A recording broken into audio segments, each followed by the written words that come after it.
Kembali lagi di Senin Inspirasi Smart Listener, es cendol di tengah minuman kekinian bersama dengan owner Raja Cendol Filsia Pro, Pak Ijal yang sekarang ini sudah memiliki 11 titik ya.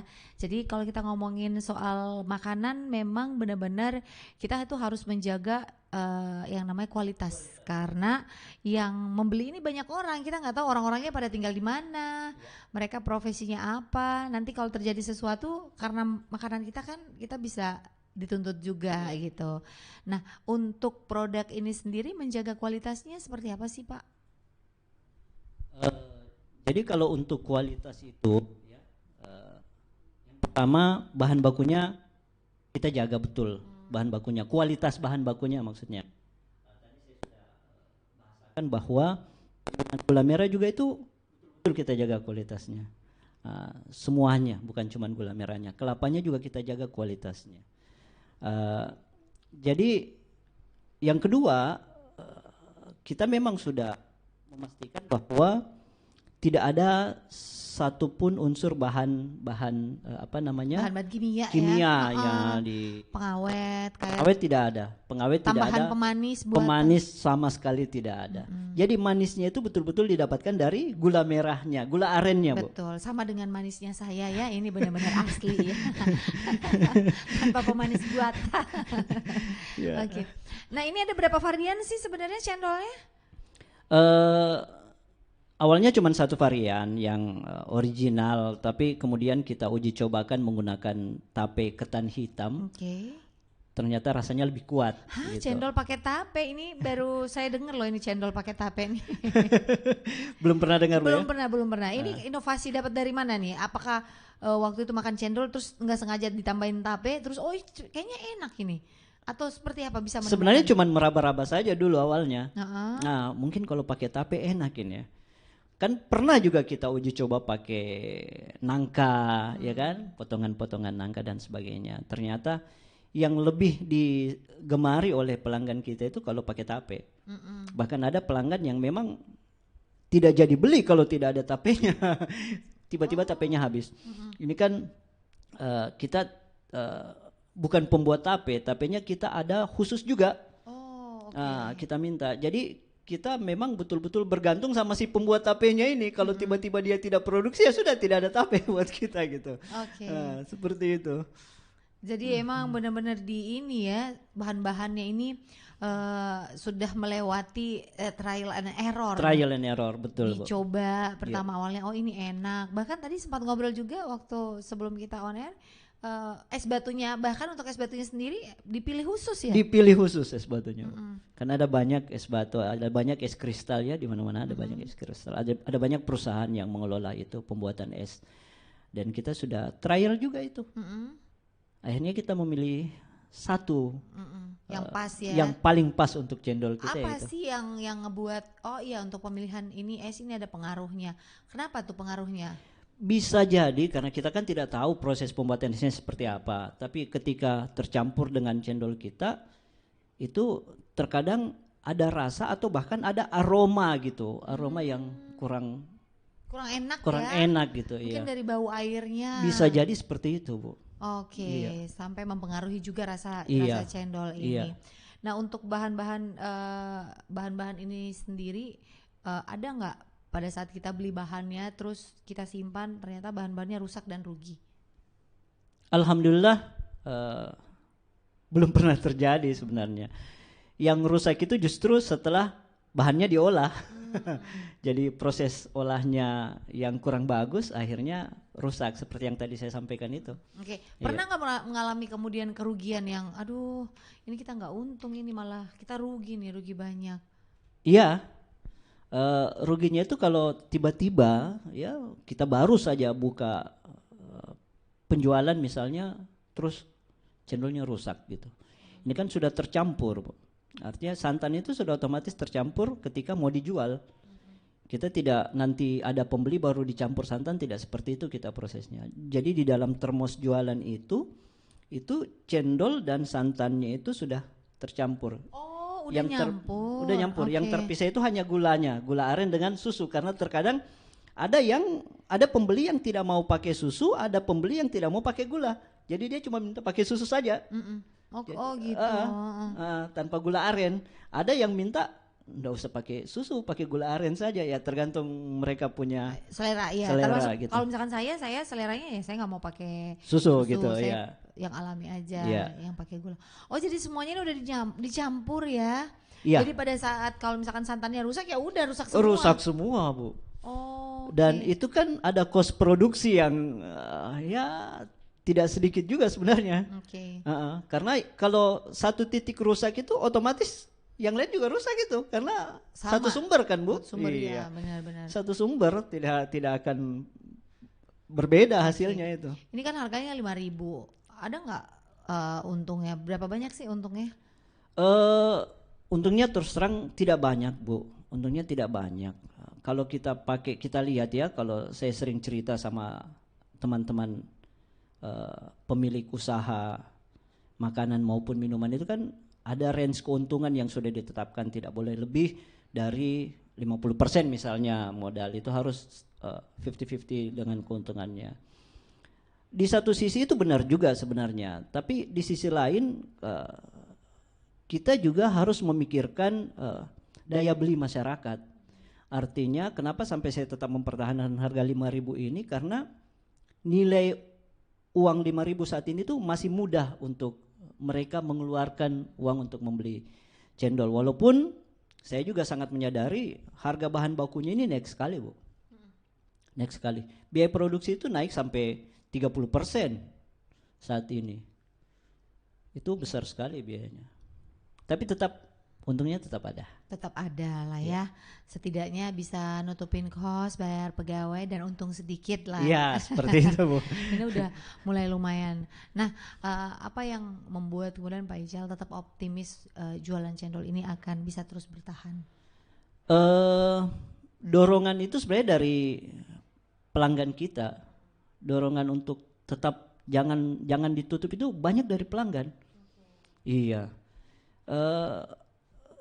Memang sering ada kekhawatiran ya, bagaimana kalau mereka sudah merasa kurang ini kan. Tapi alhamdulillah itu tidak terjadi.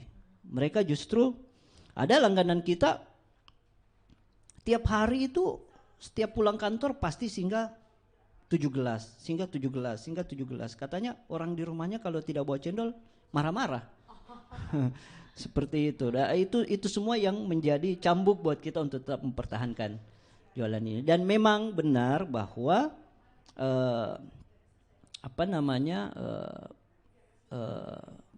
kuantitas penjualan itu tidak berubah. Iya. Justru meningkat sebenarnya. Yang tadinya di satu titik kita cuma menyiapkan untuk 20-30 gelas, ya bisa naik jadi 40 gelas seperti itu. Jadi semakin meningkat semakin ini ya. Iya. Ada nggak sih rencana jualan secara online? Itu, Bu.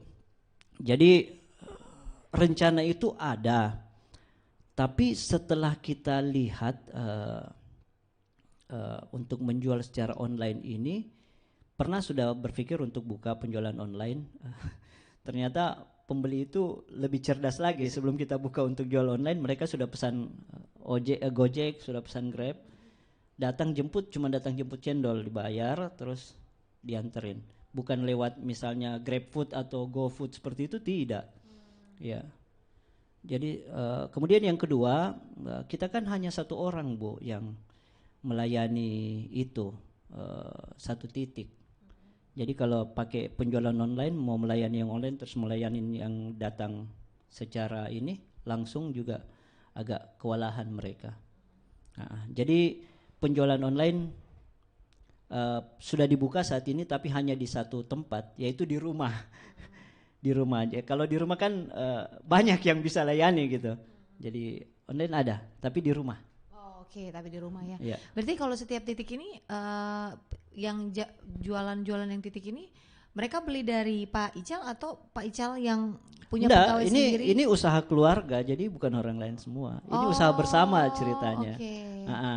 Bukan beli kemudian mereka menjual, bukan seperti itu. Oh, saya pikir kayak misalkan distributor gitu ya, Pak Iya. Terus nanti saya beli dari Pak Ical, saya mau jualan di sini cendolnya. Enggak ya? Enggak. Berarti masih tetap timnya semuanya. Iya, semuanya ini orang di badan ceritanya. Iya, keluarga dekat semua, saudara bahkan. Yang jualan ya. Yang membantu mengelola, yang bantu mendistribusikan itu bukan orang lain, saudara sendiri. Oke. Pada akhirnya di rumah sekarang udah ada berapa pegawai nih? Kalau di rumah itu untuk yang stay di rumah mengelola itu 6, Bu. Sudah punya 6 pegawai dari awalnya itu cuman berdua aja dulu Iya. bikinnya. Sekarang udah ada yang bantu, ada. Iya, karena kan yang di rumah itu ada yang harus ready untuk pengantaran kemana-mana gitu, ada yang ready. Tapi untuk proses pembuatan cendolnya sendiri masih dikontrol Iya, sama. Iya, itu juga di rumah juga itu. Masih dikontrol sama Iya. ibu, sama istri dari Pak Ical. Dikontrol pastinya, tidak Untuk bisa. proses pembuatannya. Tidak bisa Yang tidak bikinnya dikontrol. masih ibunya juga atau enggak? Atau Oh enggak? tidak, sudah ada. Ini prosesnya butuh tenaga ini, Bu. Buat cendolnya itu butuh tenaga Kenapa tuh? ekstra. Kan apa namanya? Adonannya keras itu. Oh, mesti diaduk mesti ya. diaduk. Ini bahannya dari apa sih sebenarnya, Pak? Sama dengan cendol-cendol lain. Ini sebenarnya apa namanya? Sagu, Iya, terigu. seperti itu aja, Bu. Oh, Cuman kan yang berbeda itu kenapa sampai ada yang dia agak lembek jadinya, ada yang keras jadinya, ada yang mudah hancur jadinya. Itu hanya persoalan komposisinya saja. Oke. Baik. Nah, apa yang membuat kemudian Pak Ical optimis ini bisa tetap bertahan dan juga bersaing di tengah gempuran minuman kekinian? Oke, optimisme itu terbangun dari pengalaman saya sebenarnya. Di samping-samping jualan kami itu sebelum corona itu banyak penjual minuman kekinian, banyak betul. Dan setelah corona hadir itu tumbang satu-satu. Yang pertama karena saya lihat pelanggan ini cepat merasa bosan untuk minuman kekinian. Iya, cepat merasa bosan. Yang kedua mungkin faktor harganya. Tapi sekarang mereka sudah pada nurunin harga juga, Bu. Saya lihat seperti itu. Oh, kenapa itu mereka turunin harganya? Entah mungkin untuk menarik minat pembeli kembali ke datang lagi mungkin, Bu. Iya. Oh, oke, kayak begitu. Jadi memang kalau kita ngelihat ini bidang usaha, apa sih yang paling hal yang paling tersulit dalam menjalankan bidang usaha ini, Pak? Kalau yang tersulit itu ya karena sudah dijalani 4 tahun bisa dibilang tidak ada sebenarnya. Maksudnya yang awalnya sulit menjadi terbiasa, mudah. Misalnya awal yang sulit itu untuk bagaimana kita mengontrol, kan kita tidak mengolah kelapa di rumah. Di mana dong? Berarti dikelola Di pasar kan? Oh, oke. Di pasar. Jadi sama dengan bakso kemarin jam 4 subuh itu kita sudah harus ada di pasar. Awalnya kan sulit untuk keluar rumah jam segitu. Ya, betul. Tapi karena sudah berjalan jadi ya. Jadi kayak biasa ya, udah biasa iya, hal seperti kayak itu. begini. Mau jam berapa juga. Iya, jam berapa juga. Oke, berarti tetap optimis ini meskipun banyak minuman-minuman yang sekarang udah macam-macam, tetap merasa bahwa oh ya cendol tetap menjadi pilihan ya unggulan ya. Benar, Bu. Karena ini minuman, kalau boleh dibilang ini bukan minuman tradisional ya, tradisional juga ya. Tradisional juga ini, minuman Bu. tradisional ya, benar-benar minuman tradisional juga ini. Tapi awalnya cendol ini minuman tradisional khas dari mana sih sebenarnya ya? Saya kurang tahu tapi Karena kayaknya cendol di setiap daerah ada ya. iya. Ini. Dengan model yang berbeda-beda. Iya, modelnya bahan yang berbeda juga. Tapi ini emang pakai sagu ya, Pak ya? Iya, ada sagunya juga. Oh, oke, sama ininya. Oke, karena kita juga melihat durasi ini apa yang kemudian mau dibagikan kepada smart listener mungkin yang tengah mendengarkan kita di Senin Inspirasi mengenai rintisan usaha yang sudah dibuat oleh Pak Ical. Silakan. Baik, jadi memulai usaha itu yang pertama itu tekad yang kuat dulu saya kira. Jangan mudah untuk putus asa. Jangan mudah untuk putus asa. Dan pasti apapun itu yang kita lakukan butuh proses. Panjang pendeknya proses itu bukan urusan kita, yang penting kita jalani. Jalani seperti itu. Usaha cendol ini juga kita rintis kan dari nol, Bu. Alhamdulillah sekarang sudah bisa berkembang dan terus berkembang. Cuman karena faktor corona kita beberapa titik itu kita harus tutup.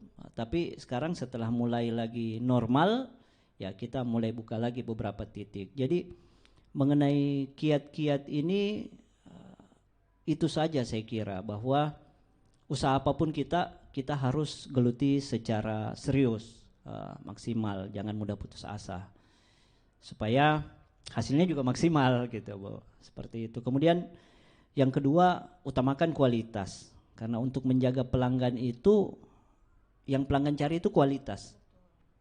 Itu yang kita utamakan. Jangan sampai hari ini rasanya enak, besok menurun misalnya. Atau besok lebih enak lagi. Seperti itu. Jadi kualitas yang kemarin yang kurang bagus. Tapi kalau sudah dapat rasanya, pertahankan. Nah, banyak orang yang tidak bisa untuk mempertahankan rasa itu. Iya, ini yang kita harus jaga sebenarnya dalam merintis usaha. Supaya orang tahu kalau dimanapun mereka minum cendol, oh ini cendolnya Pak Ical ini. Sering begitu. Tiba-tiba datang ke kampus tempat saya mengajar, datang bawa cendol, teman dosen minum, begitu dia minum dia bilang ini pasti cendolnya Pak Ical ini. Langsung tahu gitu. Udah identik ya rasanya. Identik rasanya, iya. Seperti itu. Oke, baik. Terima kasih banyak loh Pak Ical. Sama-sama. Sudah datang ngobrol bersama dengan kami di studio Smart FM. Dan Smart Listener, semoga apa yang kita ngomongin, kita perbincangkan hari ini juga bisa memberi inspirasi untuk kita semua yang ingin memulai usaha. Yang penting niatnya dulu, jalanin aja dulu ya. Aja dulu, betul, Bu. Kalau kita udah dari awal usaha udah mikirin untung ya, balik modal itu nggak mungkin ya, karena yang namanya memulai usaha itu pasti ada jatuh bangunnya. Betul, Bu. Yang pasti kalau memulai usaha yang pertama adalah kita pasti itu rugi dulu ya. Itu tuh rugi dulu tuh. Tapi lama-lama kalau kita ikhtiar bertekun, insya Allah nanti semuanya akan berbalik, sama seperti pengalaman yang sudah dirasakan oleh Pak Ical dari awal membangun usaha. Ya, jatuh bangun juga, error and trial juga. Tapi alhamdulillah sekarang udah punya 11 titik. 11 titik yang mudah-mudahan bisa nambah lagi deh. Amin, makin amin. banyak titiknya sampai 100 ya titiknya. Itu ngaduk cendolnya jadi lebih kuat lagi gitu, karena tambah banyak. Berarti sudah pakai mesin besar itu, Bu. Benar-benar. Oke, makasih banyak Pak Ical. Sehat selalu, sukses untuk usaha cendolnya. Raja Cendol Filsia Pro namanya. Kok Filsia Pro? Apa tuh? Ada arti khusus nggak di namanya tuh? Sebenarnya ya itu tadi yang mulai dari kata rajanya itu. Kalau raja itu kan niatnya pada saat kita mulai menjual itu kan kita ingin supaya jualan kita ini khususnya cendol itu bisa merajai pangsa pasar seperti itu. Terus yang kedua kualitasnya. Jadi kualitas minuman ini seakan-akan ini kualitas minuman untuk raja tapi dirasakan oleh masyarakat biasa, kayak seperti itu. Ya seperti itu pilihan-pilihan namanya, Bu. Oke, ada filosofinya juga ya. Semoga bisa menjadi raja cendol di Makassar. Amin. Iya. Oke, thank you, terima kasih banyak Pak. Nanti kita ketemu lagi di kisah-kisah lainnya di sini Inspirasi dan Smart Listener. Demikian tadi perbincangan kita dengan Pak Ical. Semoga apa yang kita bagikan hari ini dapat menginspirasi Anda semua. Saya Priscilla ini pamit undur diri dari ruang dengar Anda. Terima kasih sudah mendengarkan kami. Tetap terus ya mengikuti Senin Inspirasi setiap hari Senin dengan inspirasi lainnya. Selamat sore, selamat beraktivitas dan sukses selalu untuk Anda. Bye.